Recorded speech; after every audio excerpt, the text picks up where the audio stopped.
This is Optimal Finance Daily, episode 2056. 2 things you absolutely must do if you want to get out of debt, by Jackie Beck of JackieBeck.com. And I'm your host and personal finance enthusiast, Diana Merriam. Now let's get to today's post as we optimize your life. 2 things you absolutely must do if you want to get out of debt, by Jackie Beck of JackieBeck.com. When you first decide to get out of debt, it's common to spend a bunch of time analyzing your debts and trying to figure out the best way to pay them off. Should you pay a little bit extra to each one every month? Should you focus on just one with the debt snowball method? Use the debt avalanche? Reduce your interest rates? People sometimes spend months trying to decide. But there are 2 things that matter a whole lot more that you have got to do if you want to get out of debt and stay out. One's something critical that so many people forget to even think about, let alone do. Ready for them? Number 1, if you want to get out of debt, you have to stop borrowing. It sounds so simple, doesn't it? Sometimes people actually laugh when I say that because Captain Obvious here, right? Except it's not. I can't tell you how often I borrowed on one hand while struggling to pay off debt with the other, never realizing what was actually holding me back, and I was by no means alone. So many people tell me that they have to borrow for emergencies, travel, the holidays, car repairs, you name it, while they're paying off debt.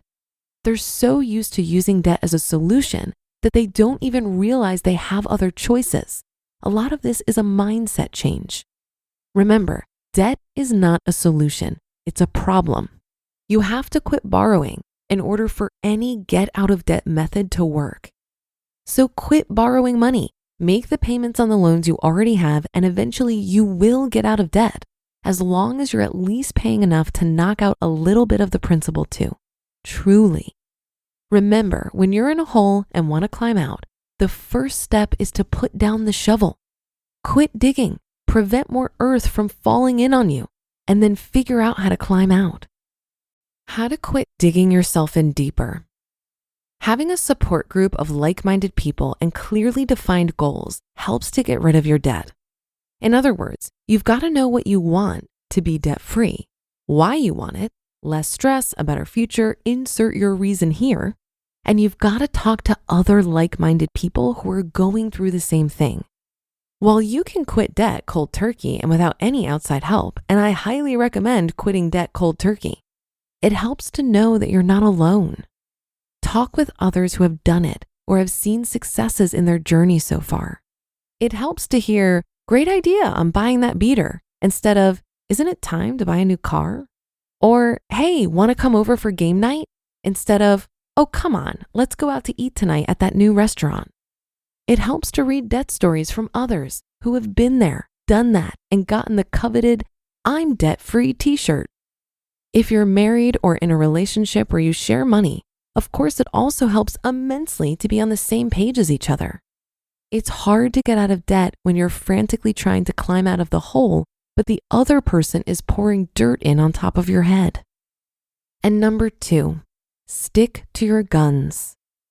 Once you decide to get out of debt, you have to keep going until you're done. Stick to your guns and get it done. You can't give up when life throws the inevitable curveballs at you. You can't give up when you're tired or feeling desperate. You have to keep going. Get help along the way too. Have fun along the way too, because you're in it for the long haul, and that may as well be fun. Stay committed and you'll get there someday. It will be so worth it. Know that you can do it, given enough time. Setbacks are normal and no fun, but you'll get through them.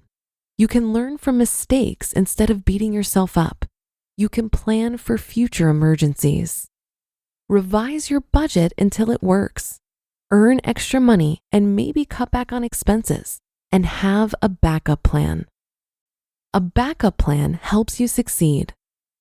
Of course, we all need money for things, and we can't just magically throw all of our money at debt and be done, especially when there's an emergency. That means that we've got to have a backup plan so that we can successfully quit borrowing money. In financial terms, that backup plan is often an emergency fund. Aim for a $1,000 emergency fund for starters, or whatever you think you can scrape together.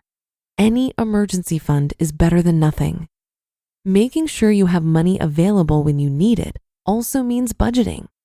Start planning ahead now for all of the types of expenses you'll encounter: regular, irregular, and even the unexpected. You may not know what unexpected expenses will come up, but you can be sure something will. Start expecting the unexpected. The most important thing to remember. The most important thing when it comes to quitting debt is remembering that there are always alternatives to borrowing. It's just up to you to find them. That gets easier with time and with smaller successes. Stick to your guns on the most important step, and you absolutely will get out of debt.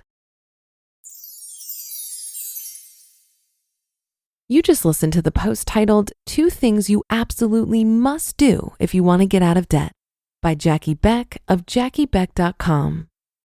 This article reminded me of a listener who wrote to me with the following question. He said, quote, "I have $24,000 in savings and investments, $7,500 in savings, and $16,500 in ETFs.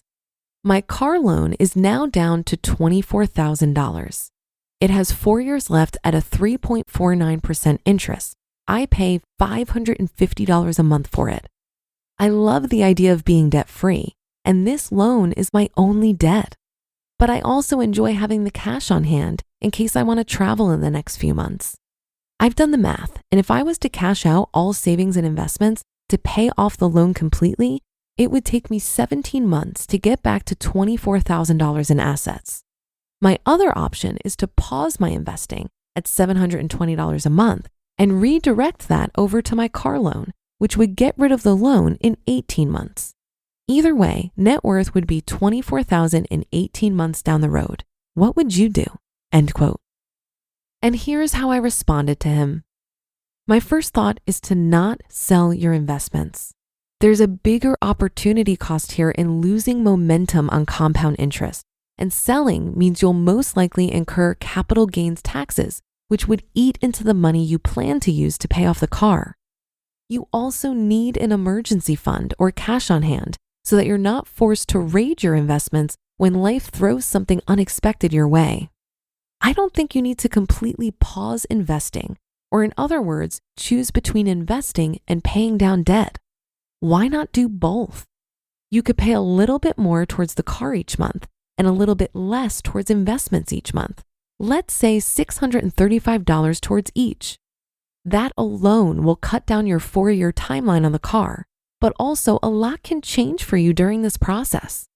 If you get a raise or pick up a side hustle, you could shorten your timeline even more on that car loan. Now, I don't know how you feel about this car, but I will tell you that I bought a brand new car once and I will never do it again. I probably got around a $20,000 loan and I owed $12,000 when I got rid of the car. I was able to find a buyer to just pay what I owed on it so I could get rid of it. The next car I bought was for $6,000 cash, and I really love not having a car payment. You might not like hearing this, but if it were me, I would probably try to get rid of the car and buy something much cheaper so that I didn't have a car payment. And that will do it for today. Have a great day and start to your weekend. Thank you for listening, and I'll be back here reading to you tomorrow, where your optimal life awaits.